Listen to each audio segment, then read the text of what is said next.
All right. Today's SPY was down 0.52%, and we are back down below the daily 5 EMA. And from here, we can either pull back towards 598 or we can continue higher in this bull trend to hit the brand new all-time high price target at 614. And if you look at where price currently is, we are about halfway between the downside and the upside. And if you've noticed, I haven't been doing very much day trading because I just don't think there's enough volatility, and this range is not clear enough if we're going to be going higher or lower. So I'd much rather just swing with the trend. And then if we pull back, continue to buy the dip at support. So that's how I'm playing the market right now. Simply riding the wave because we could be going to that brand new all-time high, but not in heavily enough that if we get a pullback that it's even going to affect me. I have plenty of cash to buy dips, and that is exactly what I would do down near SPY 598. So down near 598, I think it's a no-brainer buy the dip as we head into support. And then if we go higher towards 614, continue to secure profits on some swing trades and raise more cash. On the NASDAQ 100 triple Qs, we were down 0.65% today, and exactly the same story as SPY. However, we're getting more relative strength here because we're not down below the daily 5 EMA. We're still above support at 525, and it does look like with this inside day, once we break out of this range, we're either going towards the target that I have at 534 or we're going down towards a gap fill at 517. Again, pretty much equal risk in either direction, but the bulls have all of the advantage with the bull trend to hit 534. But as you can tell from my arrow, I do believe after we hit 534 that we would come back down to close this gap and test support. So bull trend until it's not favors the bulls to continue to push higher within the trend. If the triple Q start to break down below 525, then you have increased risk of filling the gap at 517.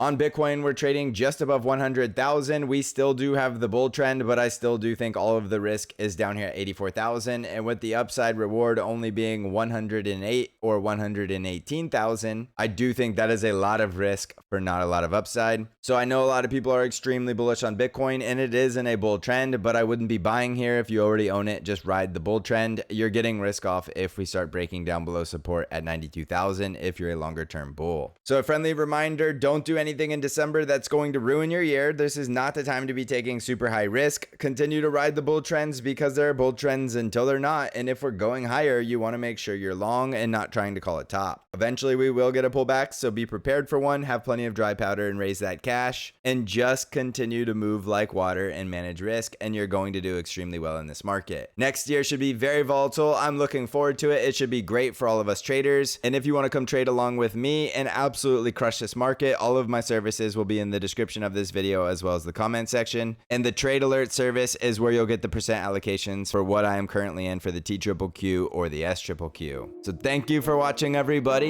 I hope you're crushing this market. And as always, I will see you in the next episode.